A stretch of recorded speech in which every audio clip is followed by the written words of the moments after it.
Hace algunos años, durante el Gran Tazón o el Super Bowl, el evento deportivo más masivo de Estados Unidos, el diario The Washington Post presentó una publicidad con la que lanzó su eslogan, el nuevo eslogan en aquel momento, que decía: "La democracia muere en la oscuridad". Ese era el eslogan del diario.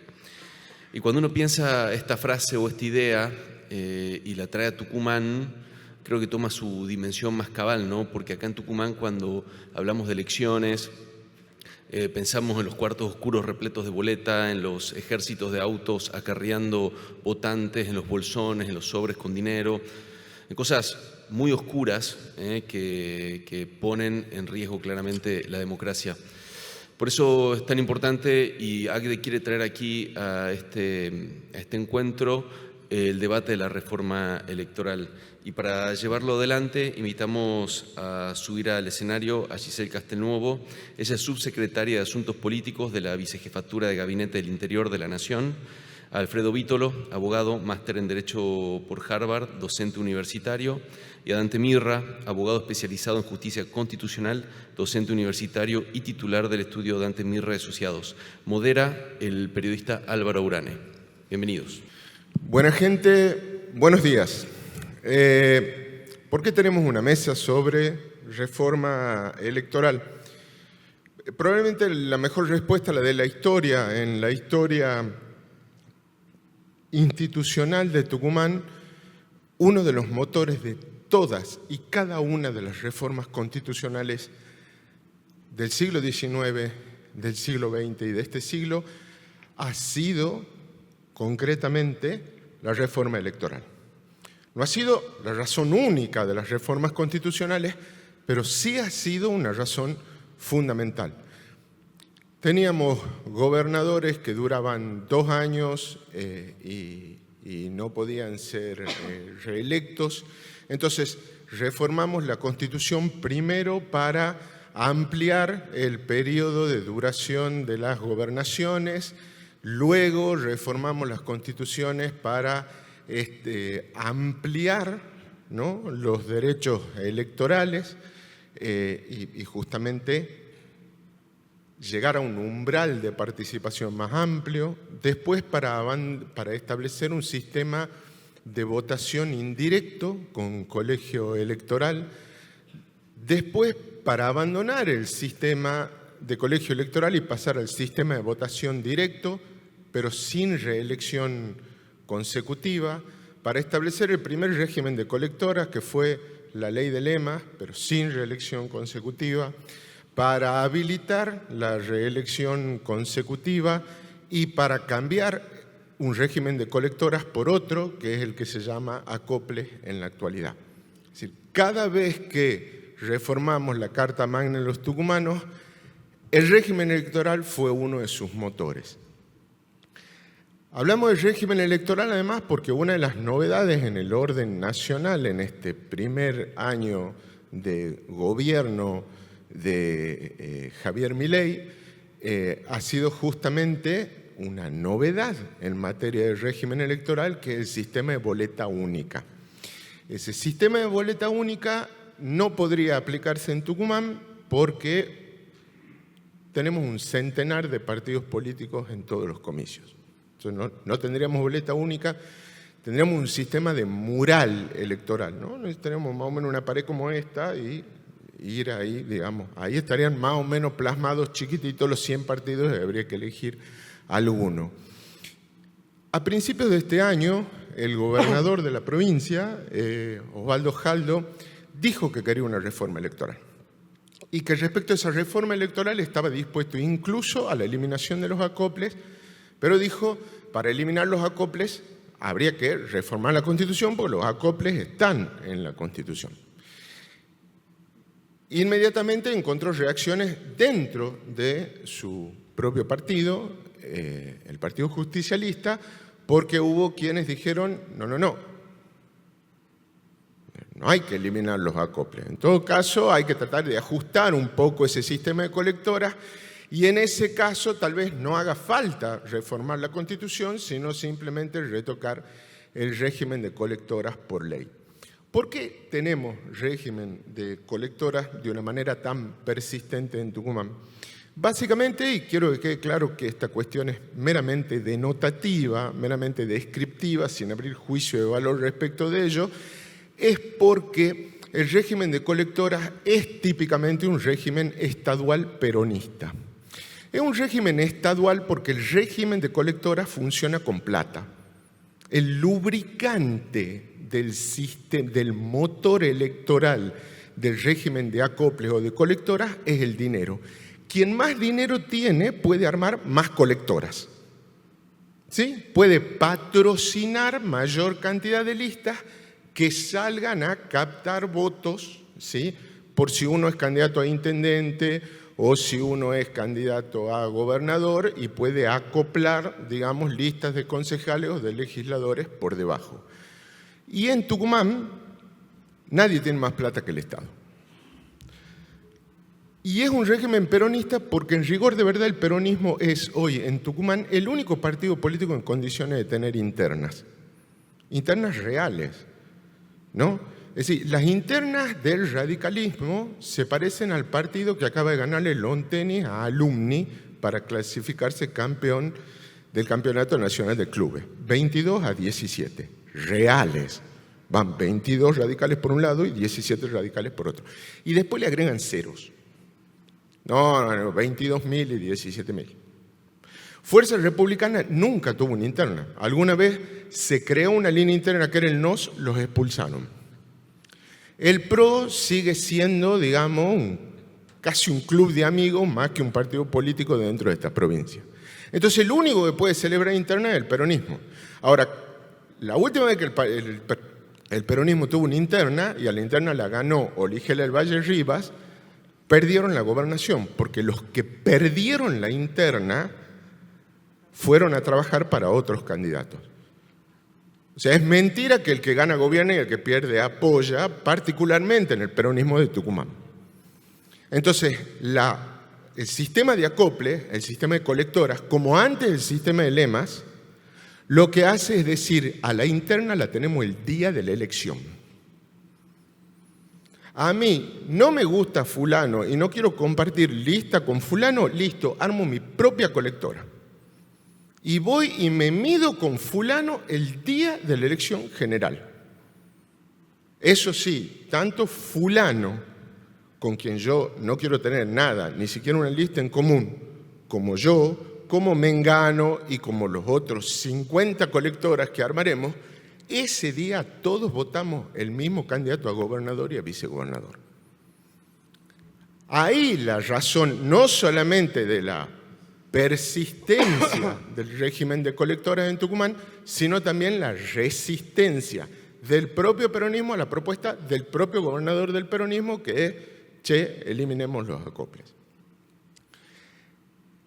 Hoy, y en este panel, en el que nuevamente agradecemos muchísimo la presencia de Giselle Castelnuovo y la de los constitucionalistas Alfredo Vítolo y Dante Mirra, vamos a tratar de abordar esta cuestión tratando de responder,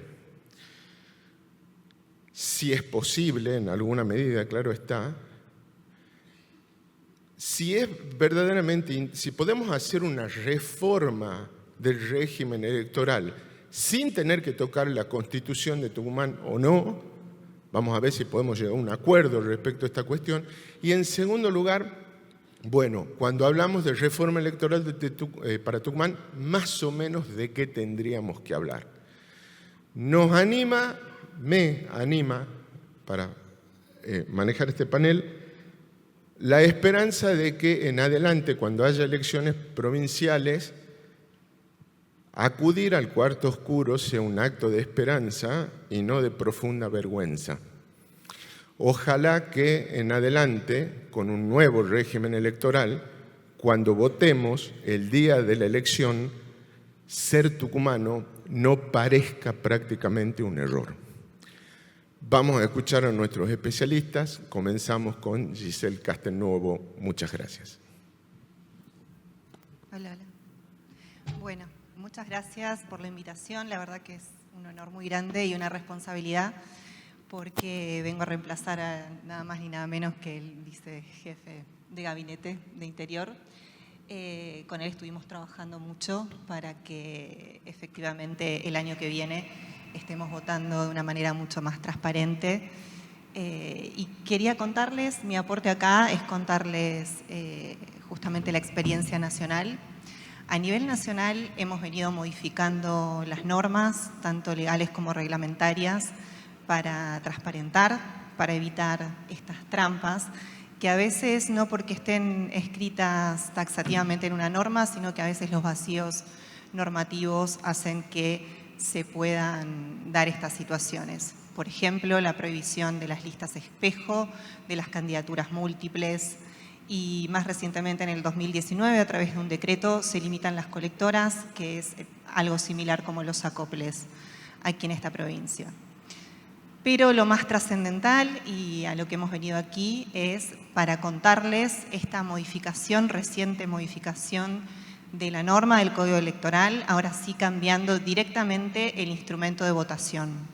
El año que viene estaremos votando con una boleta única, que ahora les voy a contar cuáles son todos sus beneficios, cómo transforma esto en realmente un sistema mucho más transparente, más eficiente, más equitativo, con mayor libertad a la hora de votar. Quería contarles un poquito, resumirles cómo fue este camino legislativo. La verdad que fue el esfuerzo de muchos sectores políticos, no fue de la noche a la mañana que se logró esto, fueron muchos años, aparte en el 2017 fue cuando se presenta el primer proyecto de boleta única.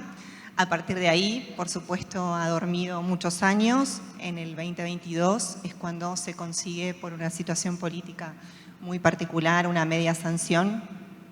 Vuelve a dormir esto en el Senado y el presidente Milei dijo: yo quiero que votemos con boleta única. Se ha movilizado nuevamente las negociaciones en el Senado, otra vez el diálogo, y es por eso que otra vez este dictamen de mayoría volvió a tratarse, a llevarse al recinto.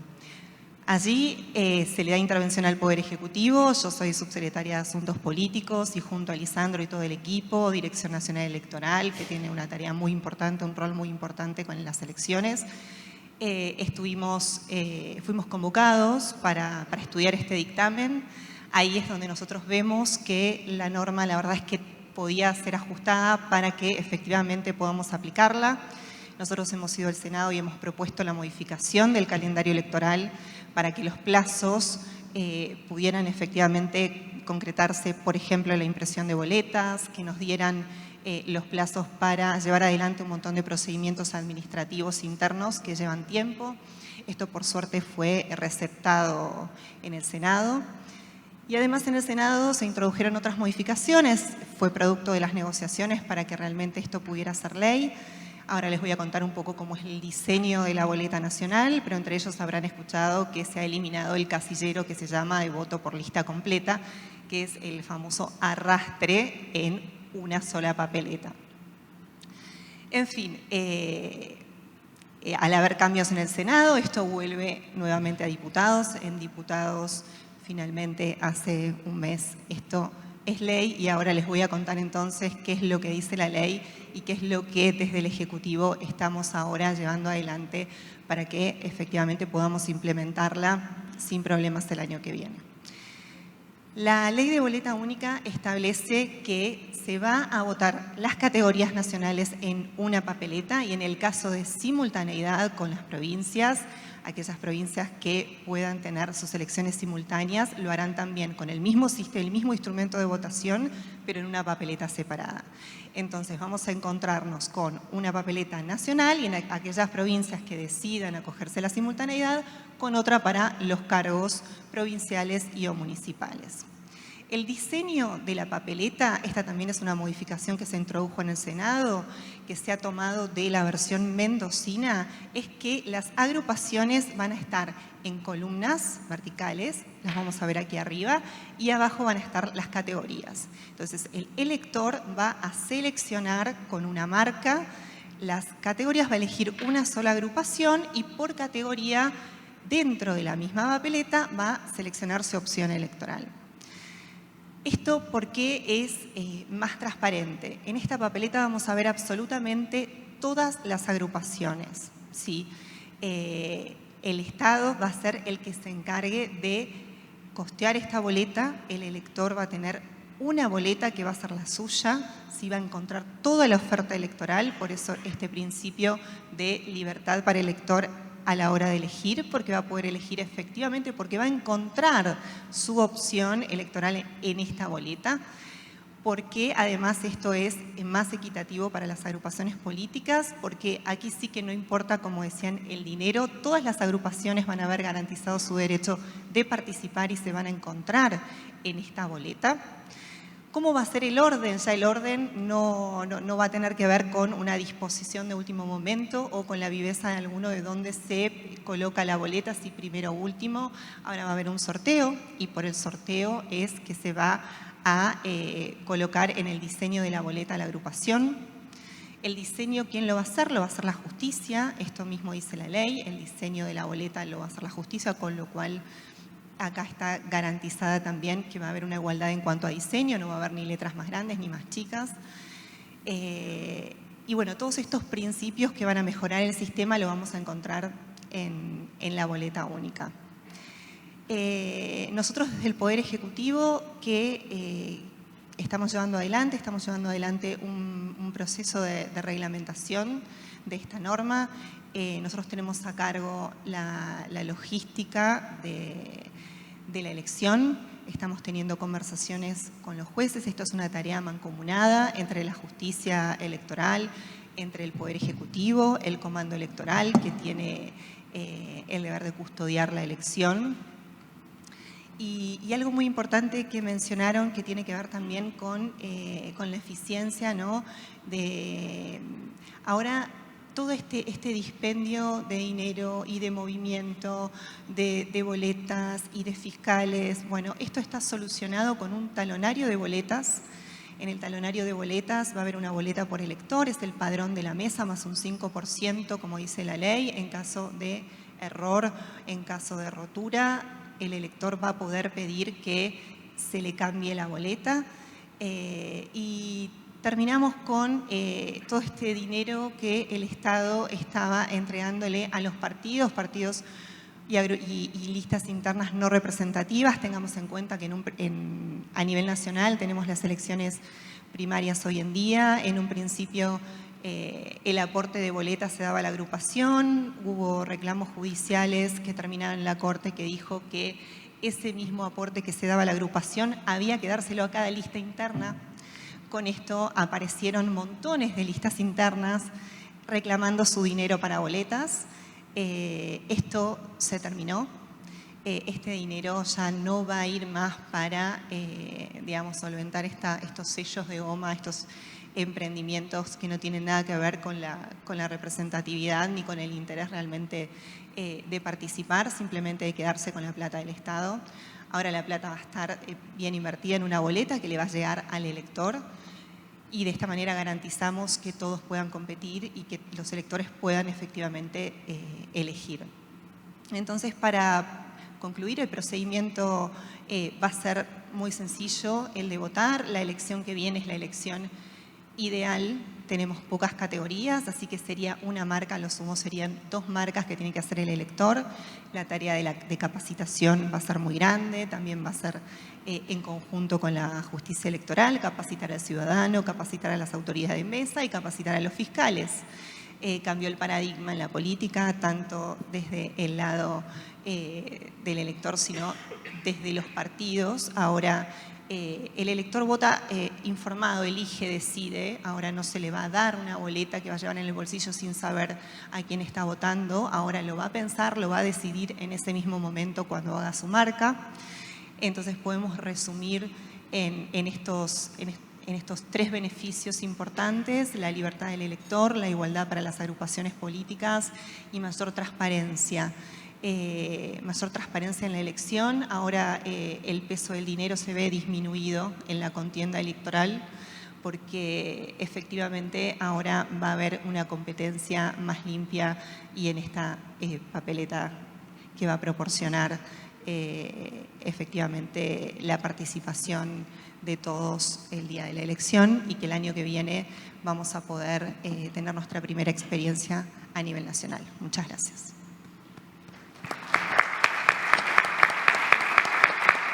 Muchas gracias, Giselle.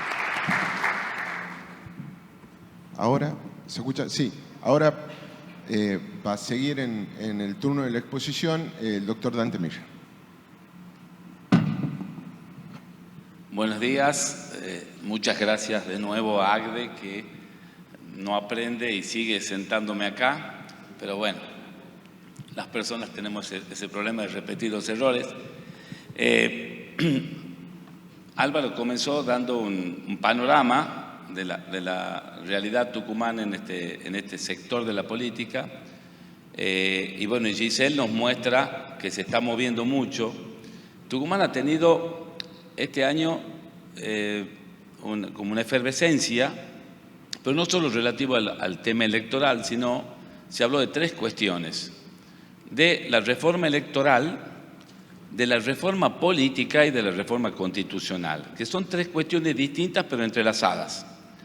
La reforma electoral es solo una porción de lo que sería una reforma política, que es mucho más amplia, pero ambas tienen de común que posiblemente necesiten en alguno de sus aspectos reformar la Constitución o no, de acuerdo a la propuesta que se haga.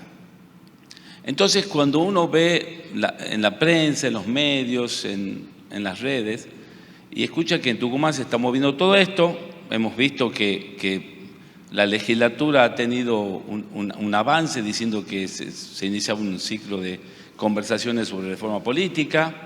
El gobernador, como bien dijo Álvaro, expresó algo sobre la reforma constitucional.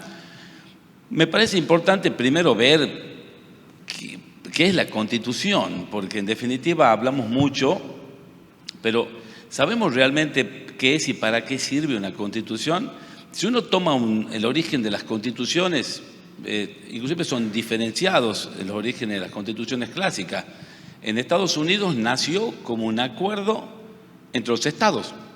Simplemente la función era estructurar un nuevo régimen, nada más.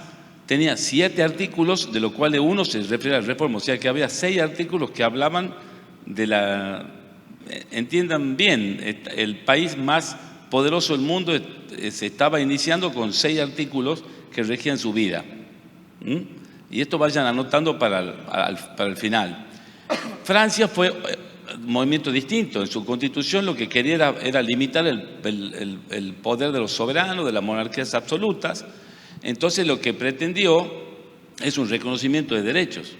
Es más, la Constitución francesa de 1791, en su primera parte, incluye como preámbulo la Declaración de los Derechos del Hombre de 1789.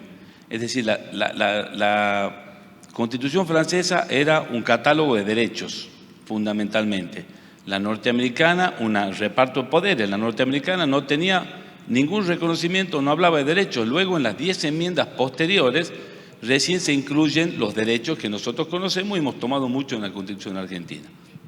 Entonces, la Constitución puede ser vista de dos maneras: o un límite al poder o una estructuración del Estado, o ambas cosas, como es la Constitución argentina.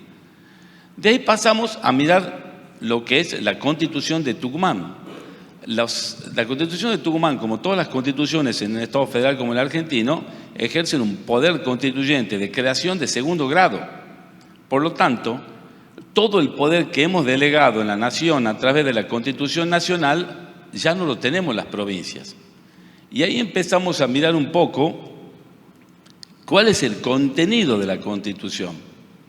Pero antes de eso nos vamos a preguntar si la Constitución es una limitación al Estado, a los poderes públicos, al poder en sí, o es un paradigma de los derechos que debe respetar el Estado y los otros ciudadanos.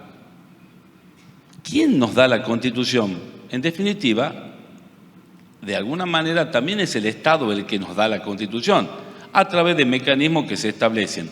Ahora, ¿por qué el Estado se va a autolimitar? ¿Por qué el poder se va a autolimitar? Y aquí viene, de esta pregunta surgen otros interrogantes.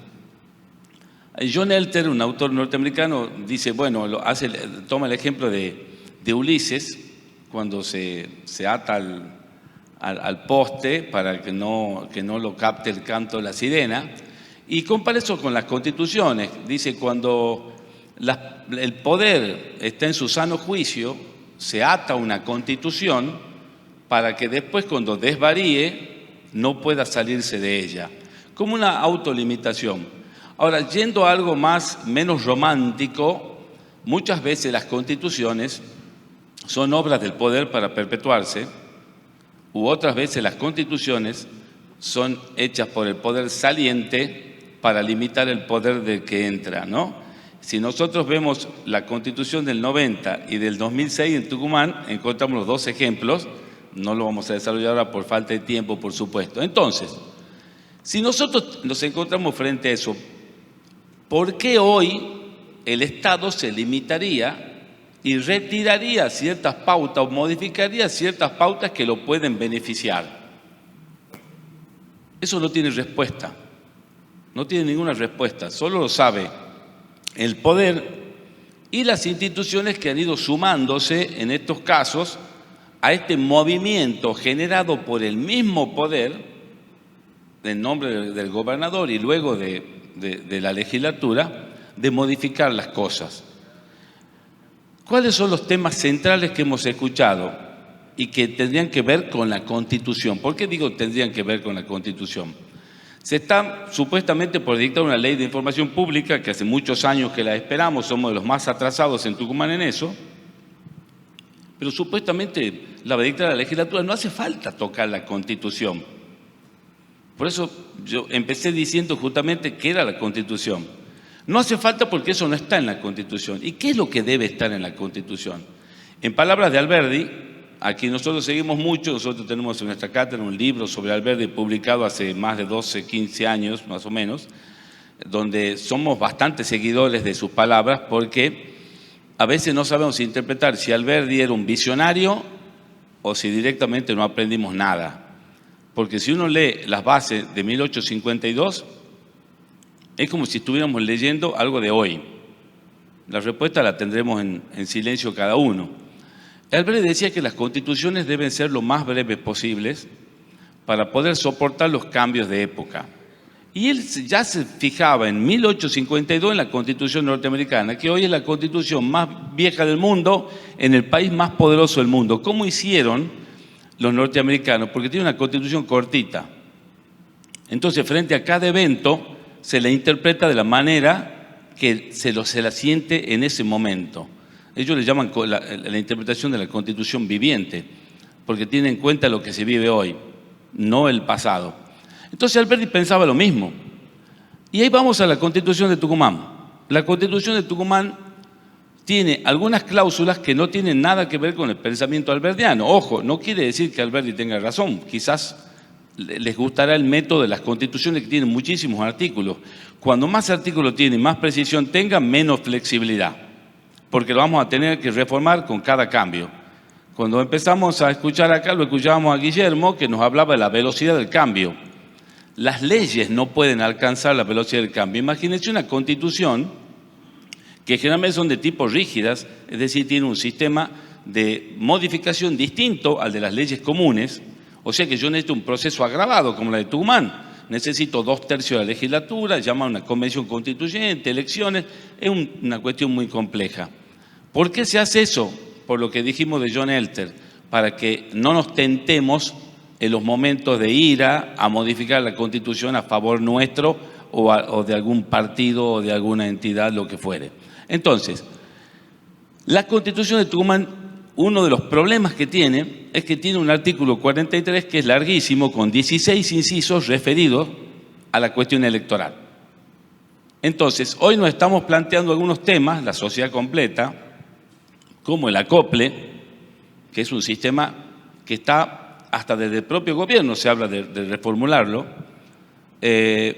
Habría que ver qué ocurre con otras pautas que están en la Constitución, pero no se cumplen, como el voto electrónico que está en la Constitución no se cumple. Entonces, ¿qué es lo que tendríamos que ver? Primero, ¿qué es lo que queremos reformar? Si queremos reformar el acople, es muy relativo porque el acople no es una obligación, es una facultad que establece la Constitución a los partidos y alianzas. Por lo tanto, podría haber alguna posibilidad de un acuerdo político de no usar los acoples o una ley que limite los acoples. Y la tercera posibilidad es directamente intervenir, reformar la Constitución y retirar los acoples. Esa es una cuestión. Ahora, lo del voto a través de una boleta única, a veces parecería difícil establecerlo en un sistema de acople, porque con ese sistema la boleta tendría que tener 6, 7 metros de ancho, ¿no? Porque por la cantidad de partidos y alianzas. Entonces, lo que nos queda definir en Tucumán, en definitiva, es si vamos a modificar o no la Constitución para hacer esto. Por un acuerdo político, yo entiendo, un acuerdo político ratificado por una ley de todos los partidos políticos que intervengan, que sostengan que no van a usar el acople o se van a limitar en el uso a través de una ley, podría esto funcionar. Lo que sí sería una solución temporaria, porque eso terminaría en la próxima elección. Sabemos que en Tucumán no tenemos elecciones de medio término, por lo tanto sería para la próxima elección de gobernador. Ahora, si tocamos la Constitución, indudablemente tiene que ser una reforma muy acotada, una reforma parcial, y esos son los riesgos de las reformas, porque las reformas no las decidimos los ciudadanos, las decide la legislatura.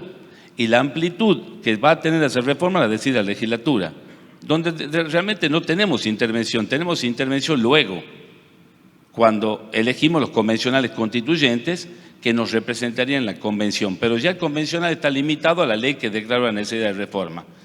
Entonces, si tocamos la Constitución, tendría que ser en aspectos muy parciales, muy determinados, y para culminar yo le agregaría una cuestión que muchas veces lo he escrito y lo he dicho en diversos lugares, que es la ratificación popular posterior. La reforma constitucional argentina y de Tucumán y de muchas provincias no tienen ratificación popular posterior.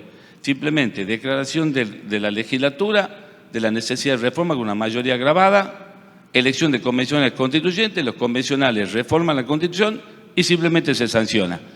Si nosotros le agregaríamos la ratificación popular posterior, donde el pueblo puede, en un acto cívico, votar por sí o por no a esa reforma que ya se hizo. ¿En qué nos ayudaría esto? En dos cosas. Primero, habría una mayor reserva y respeto popular por la Constitución que fue aprobada ya por el mismo pueblo en su letra, no eligiendo con un mandato. Los mandatos que nosotros tenemos, la representación que tenemos es una representación que no indica qué es lo que va a hacer cada convencional. Entonces, si tenemos nosotros una Constitución que nos presentan ya aprobada y que para que entre en vigencia necesita el voto del pueblo, esa Constitución, si es votada por el sí, va a tener un mayor respeto del pueblo y seguramente va a tener perdurabilidad, que es lo que buscaba Alberdi en aquel momento cuando escribió las bases. Decía que las constituciones debían dejárselas un tiempo quietas, si no, nunca iban a echar raíces. Y la otra cuestión que nos va a dar, el otro beneficio, es que a los políticos los hacen pensar 2 veces antes de reformar la Constitución, porque saben que corren el riesgo que en una ratificación popular le digan que no. Y, por ejemplo, el ejemplo más reciente es Chile. Chile tuvo prácticamente una revolución, tomada las calles, se acordarán, hace 5 años, Chile estaba explotando. ¿Cuál fue la solución que dio Piñera en ese momento?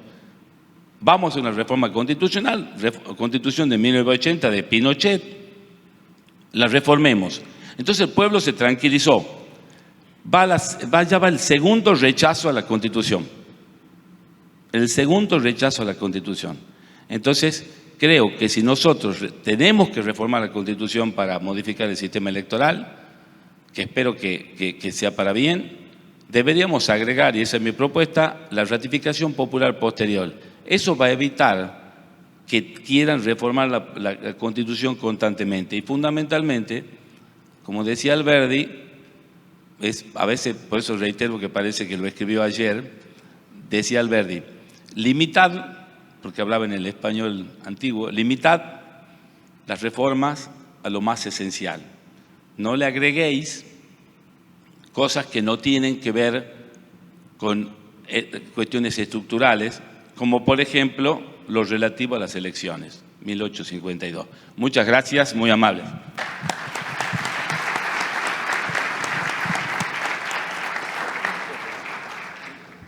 Muchas gracias, Dante. Antes de escucharlo al doctor Alfredo Vítolo, queremos comentarles que este panel está abierto a preguntas.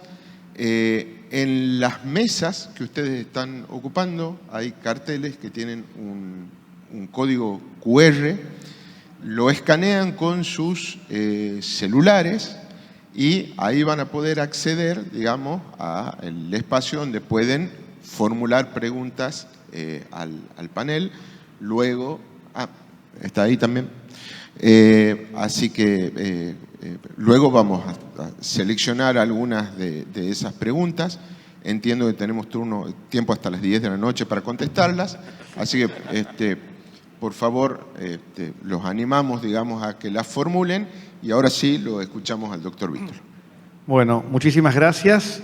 Gracias a ACDE Tucumán, que creo que deben estar realmente con un problema muy serio y ser grandes pecadores por el que se han puesto la penitencia de tener que volver a invitarme. O sea, tuve el orgullo de que me invitaran hace 2 años, en donde hablamos de independencia judicial, y hoy me toca hablar, y hoy además como parte integrante me asocié a ACDE hace poco, así que muy, muy contento de poder estar acá compartiendo con ustedes esto. Pero ustedes están todos acá, son más de 200 personas, son todos dirigentes de empresa, son toda gente muy importante. Ahora, ¿por qué están acá y no están en sus empresas dirigiéndolas ahora? O sea, ¿por qué pueden estar acá tranquilos escuchando este panel, los paneles que vienen, y no estar con los ojos mirando qué es lo que está pasando en cada una de sus empresas? Bueno, porque una de las funciones del dirigente de empresa es delegar. Delegar y confiar en aquel a quien le han delegado la función y en todos aquellos que les han delegado esa función. De alguna manera es lo que hacemos todos los días con nosotros como ciudadanos. Le delegamos a nuestros gobernantes el rol, la función de ejercer los poderes del Estado en nuestro nombre y representación. Esto es tal vez algo muy interesante. Yo en la Facultad de Derecho pregunto muchas veces a mis alumnos cómo se lo llama al presidente de la Nación en términos periodísticos, podríamos decir. Digo, el primer, y ahí sale siempre la palabra, ¿no? Mandatario. Primer mandatario. Y digo, bueno, pues sí, ¿y qué significa primer mandatario? Son estudiantes de primer año, no conocen mucho todavía las palabras técnicas del derecho y dicen, el que manda. No, el mandatario es el que recibe el mandato. El mandatario es el que cumple la instrucción que le da el mandante, el pueblo en el caso nuestro, para que gobierne por nosotros. Y esto es tal vez el centro de toda la discusión de sistema electoral, de partidos políticos, de estructura. Esas personas que están ejerciendo el gobierno no están para mandar, sino están recibiendo el mandato nuestro para gobernar por nosotros. ¿Por qué? Porque es imposible, en un mundo tan complejo, en un mundo tan amplio, es imposible que gobernemos todos al mismo tiempo. Hoy en día se comienza a hablar de la democracia directa nuevamente, a través de los nuevos medios, pero lo cierto es que el sistema representativo es central en la estructura. Nuestra Constitución específicamente lo dice, la Constitución Nacional, en el artículo 1. El Gobierno Nacional adopta, la Nación Argentina adopta su gobierno en la forma representativa. Es la primera palabra que se usa, la forma representativa. Y más adelante dice, el pueblo no delibera ni gobierna sino a través de sus representantes. Y cuando la nación le exige a las provincias que se organicen, les exige que se organicen bajo el sistema representativo, específicamente. Entonces, este es el centro. Por eso, también hay que tener en cuenta que todo sistema electoral, todo sistema de votación, acá no voy a decir ninguna novedad, es un sistema de reparto del poder. de organización de quién va a gobernar, de qué manera, cómo va a ejercer esa representación. Y son acuerdos políticos, son decisiones de acuerdo político. La cuestión norteamericana que recién citaba Dante, cuando distribuyó la elección de diputados nacionales, los representantes en ese momento, y estableció la igualdad de representación en el Senado, fue producto de un acuerdo político. Y por eso establecieron el mecanismo de que se iba a computar en función de la población de cada estado y que se iba a computar 3/5 de los negros, una cosa bastante interesante. ¿Por qué? Porque era un acuerdo político. Porque era un acuerdo de ver cómo se iba a estructurar la representación. Entonces, no hay ningún sistema electoral que sea inocente. O sea, no hay ningún sistema electoral que no busque una determinación de un modo de ejercicio del poder. Sea el sistema de lista completa, sea el sistema de circunscripción nominal, sea el sistema de colectora, sea la representación proporcional, todos los sistemas responden a una lógica de organización del poder. Entonces es imposible hablar colectoras sí, colectoras no, boleta única, boleta dividida, boleta de colores diferentes, si no ponemos previamente en discusión y en debate cuál es el sistema de distribución del poder que queremos. ¿Cuál es el sistema? Queremos un sistema de, como dicen los anglosajones, de accountability, en donde claramente sepamos quién es nuestro representante para poder exigirle y demandarlo. Queremos un sistema en donde potenciamos al partido político, entonces buscamos la alianza ejecutivo-legislativo para facilitar mecanismos de gobierno. Queremos un sistema en donde estén absolutamente todos representados. Entonces, estas son las preguntas que tenemos que hacernos.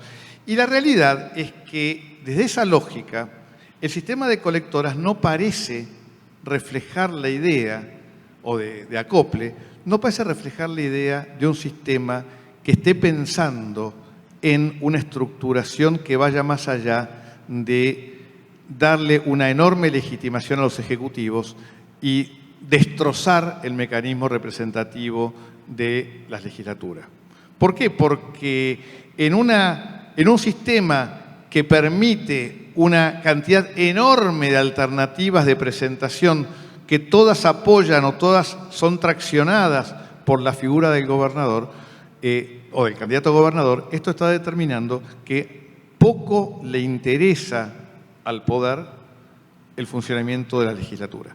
O sea, que se preocupa demasiado en el funcionamiento del Poder Ejecutivo, en darle amplia legitimidad al Ejecutivo, pero no tiene en cuenta que lo que puede salir de esa votación legislativa realmente no va a contribuir a ninguno de los mecanismos de ejercicio del poder más que legitimar a los ejecutivos.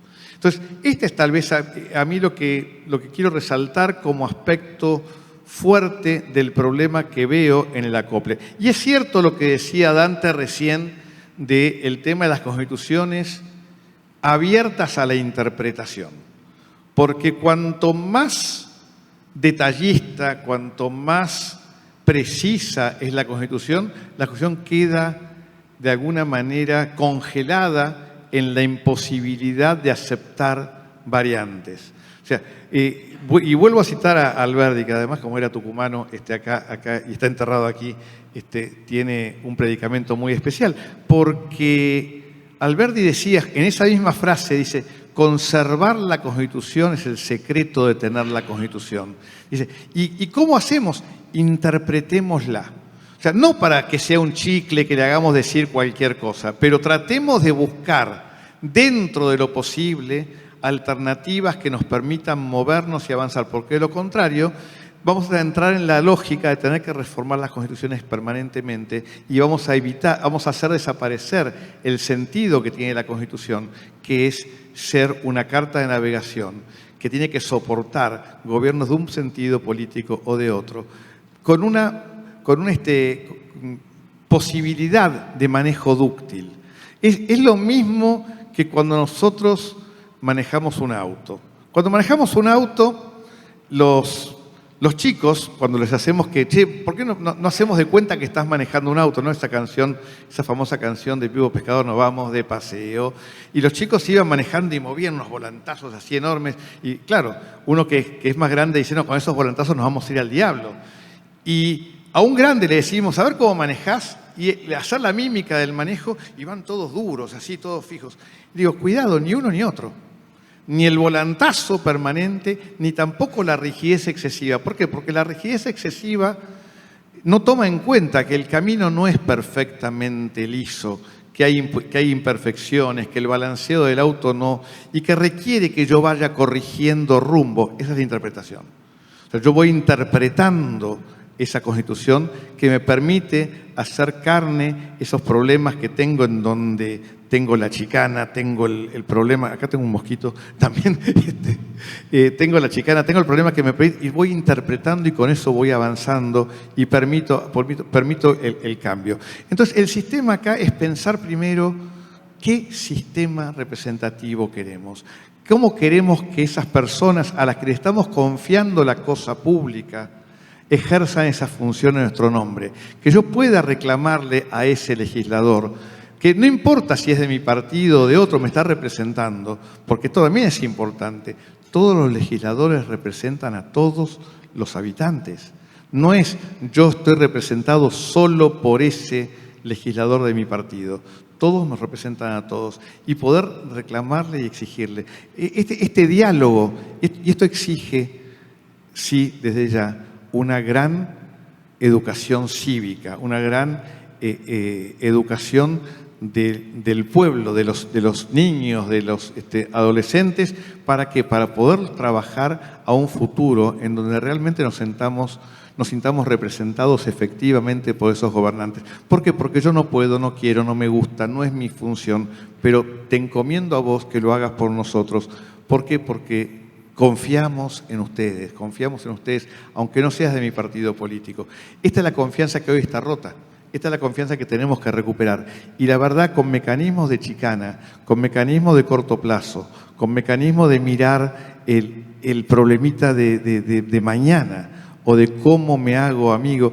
En la jornada de hace 2 años yo citaba al Martín Fierro y decía esa frase, no, hacete amigo del juez. Y acá es hacete amigo del legislador, parecería, ¿no? De tener como que, claro, yo tengo el problema de la habilitación, tengo el problema de la circulación, tengo el problema del permiso y voy a ver al legislador, voy a ver al concejal. ¿Por qué? Porque es mi amigo y cómo no me hace esta gauchada. Eso es lo que tenemos que desterrar. Tenemos que aprender a pensar en un modelo representativo que realmente cumpla con la función de representarnos. Lamentablemente, Tucumán tiene un récord único en la República Argentina. Es la provincia con más declaraciones de inconstitucionalidad de su Constitución en la historia de la Argentina. Y eso tiene que ver de alguna manera, ¿por qué? Porque esa Constitución en muchos aspectos reflejó acuerdos de coyuntura y no acuerdos de largo plazo.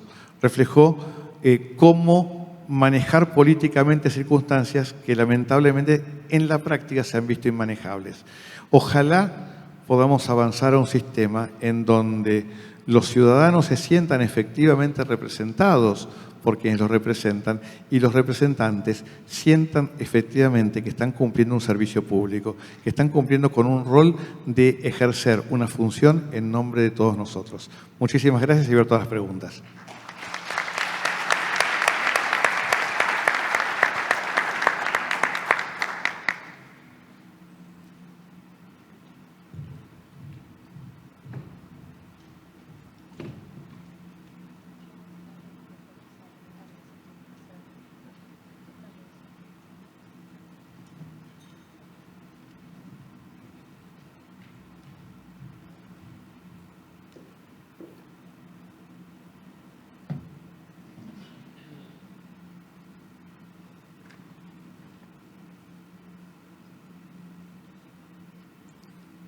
Bueno, vamos con una pregunta para el panel. ¿Es la boleta única de papel superadora del sistema de acoples? ¿Y qué debería hacer la legislatura de Tucumán entonces?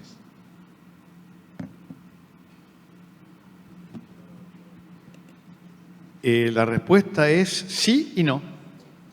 Porque si la boleta única de papel lo único que va a hacer es reflejar las 100 y pico de listas que se presentan con acople, no cambia absolutamente nada.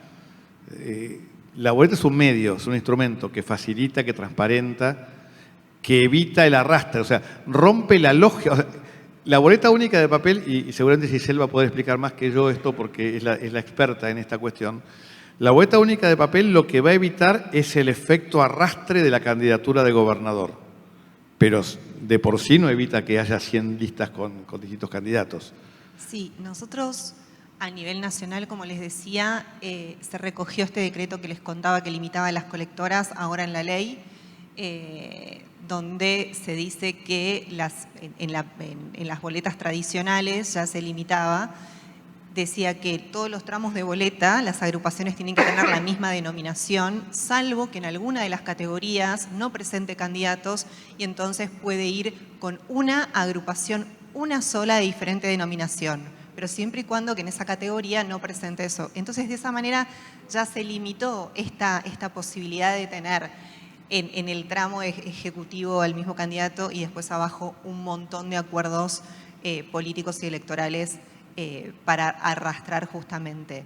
Esto que estaba por decreto, el decreto es fácilmente, cambia el gobierno, cambia el decreto, sin pasar obviamente por el Congreso, es una facultad del Ejecutivo. En consecuencia, con la ley de boleta única se consideró esas normas y esa limitación ya hacerlo por ley. Entonces nosotros tenemos esa misma limitación ahora en la boleta única, con lo cual no existe la posibilidad de tener infinita cantidad de agrupaciones. El diseño obviamente es distinto, ya no es esa lógica de adherir tramos, es el nombre de una agrupación aquí arriba con su color, con su logo, y luego abajo van a haber franjas con la categoría. Entonces es una grilla donde se va a marcar.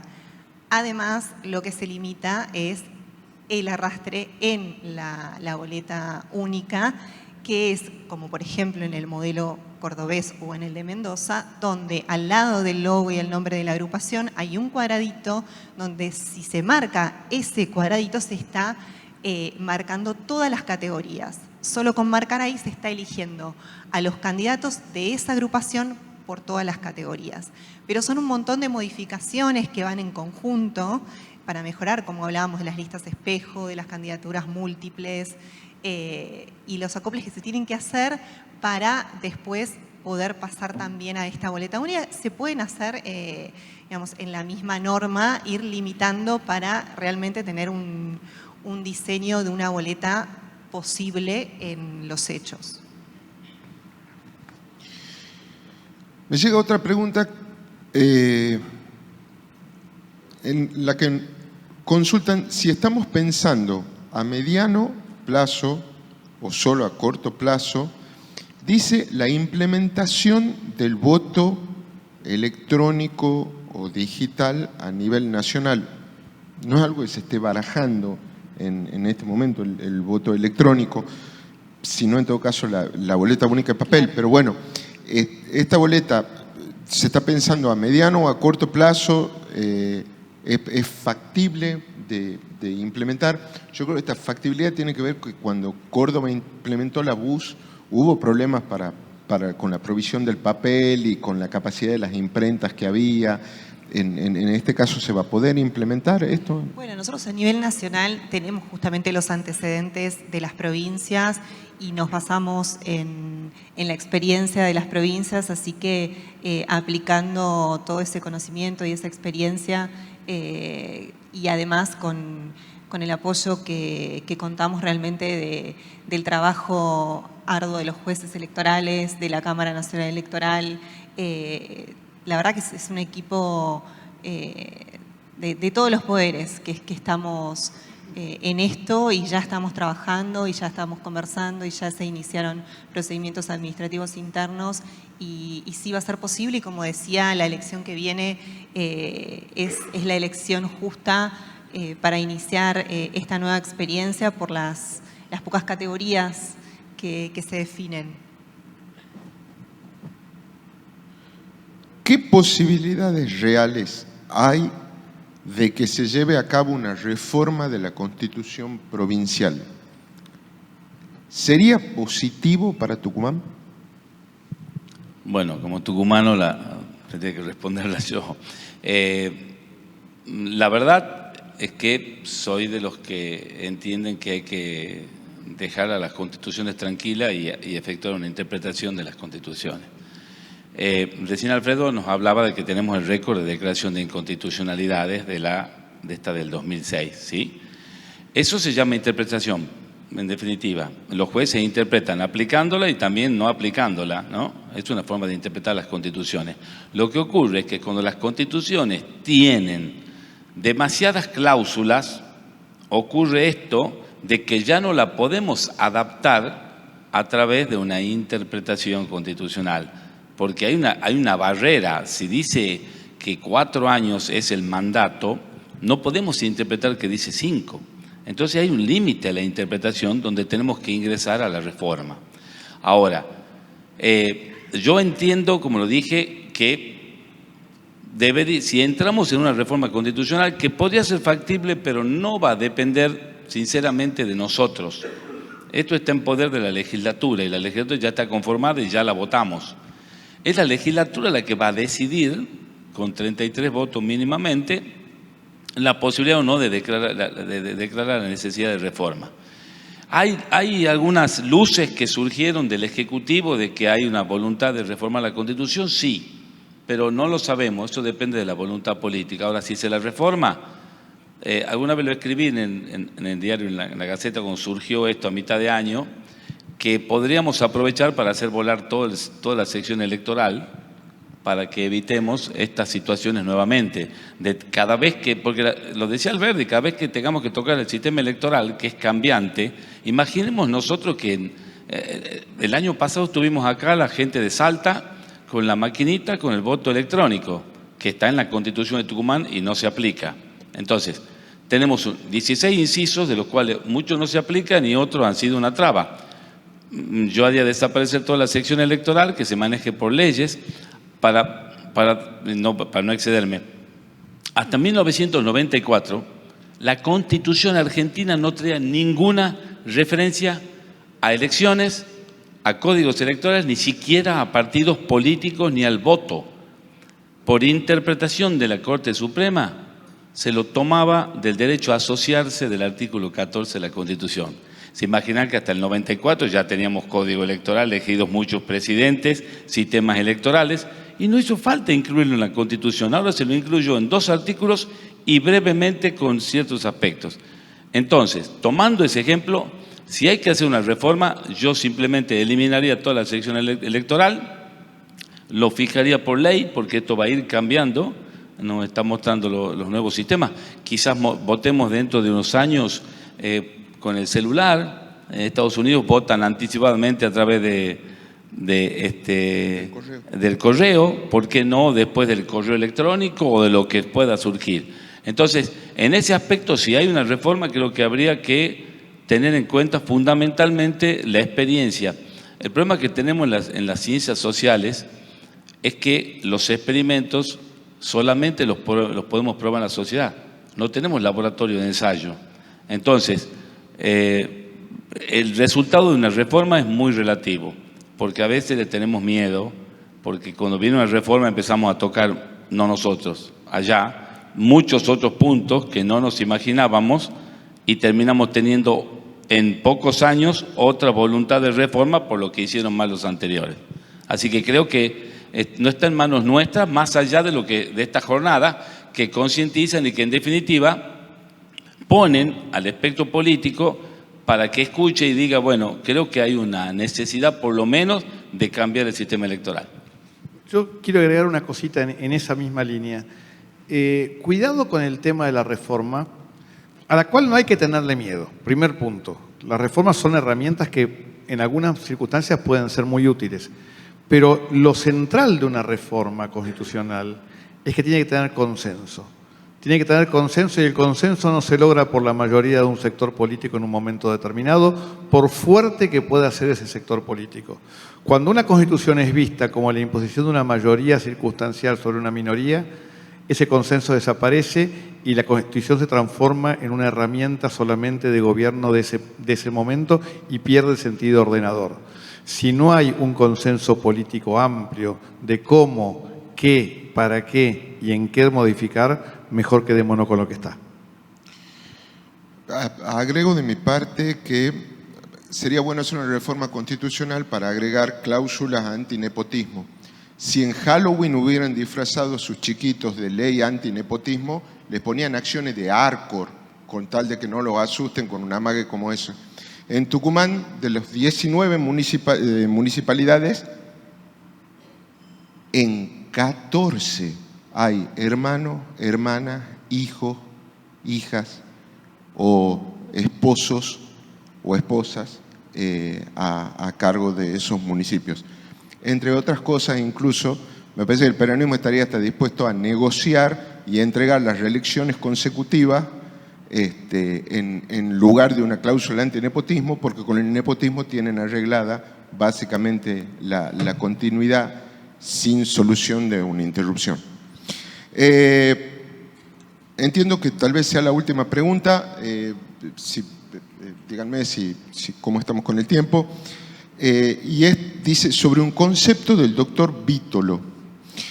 ¿Cómo cambiar esa cultura de solicitar favores al funcionario de turno si desde el mismo Estado se favorece a parientes o amigos para cargos públicos en lugar de establecer concursos de idoneidad y de antecedentes? Es un poco lo que decía Dante, ¿no? Tenemos que aprender a saber atarnos al mástil para no sucumbir a esos cantos de sirenas. Es muy tentador tener amigos en el poder. Es muy tentador ser el que pone amigos en funciones de poder. Yo siempre pongo un ejemplo de la historia argentina y que es muy interesante. Cuando Roque Sáenz Peña dicta con Joaquín B. González la reforma electoral que llevó a la famosa ley Sáenz Peña, era su sentencia de muerte, era la sentencia de muerte del orden conservador que había gobernado Argentina hasta ese momento y abría la puerta a la aparición de las nuevas fuerzas populares. Y la verdad no le tembló la mano porque era lo que había que hacer. Hace falta dirigentes que sean responsables, dirigentes que pongan el interés público por encima de sus intereses particulares. Y hace falta educación. Educación, educación, educación. Educación desde la primaria. Que los chicos aprendan los valores que tiene que ver la participación, conocer el funcionamiento. A niveles, por supuesto, a cada nivel es lo mismo. No vamos a enseñar derecho constitucional a un chico de jardín de infantes, pero sí saber que el gobernante está, como decía yo al principio, para representarnos, no para mandarnos, que el gobernante está cumpliendo un servicio por todos nosotros. Lamentablemente tenemos esa cultura, ¿no?, del auto oficial, que el viaje en primera en el avión, me abren el camino para que yo vaya pasando, y eso va rompiendo la cultura del servicio y transformándose en la cultura del privilegio. Es un problema educativo. Y por eso creo que es muy importante el panel de educación que viene después, porque creo que la educación en valores, y en esto tomar un poco la idea de que tuvo Enrique y yo, en el tema del trabajo y los valores en el trabajo. Yo pongo los valores en la actividad pública, los valores en la actividad política, creo que son herramientas centrales. Si no logramos eso, estamos perdidos. Alfredo, Dante, Giselle, muchísimas gracias. Muchísimas gracias a los que han destinado buena parte de esta mañana a estar acá presentes para participar de un pequeño foro, digamos, sobre reforma electoral y sobre todo para acercar sus aportes. Me parece que hacia el cierre del panel lo que tenemos claro es que hace falta una reforma electoral para Tucumán y que en todo caso se puede avanzar con esa reforma a través de normas sin necesidad de tocar la Constitución, para el corto plazo, para el inmediato plazo, pero que en todo caso va a hacer falta en algún momento llegar a una nueva enmienda constitucional para darle algo de organicidad y coherencia, digamos, al régimen electoral de Tucumán. De nuevo, a ustedes, muchas gracias.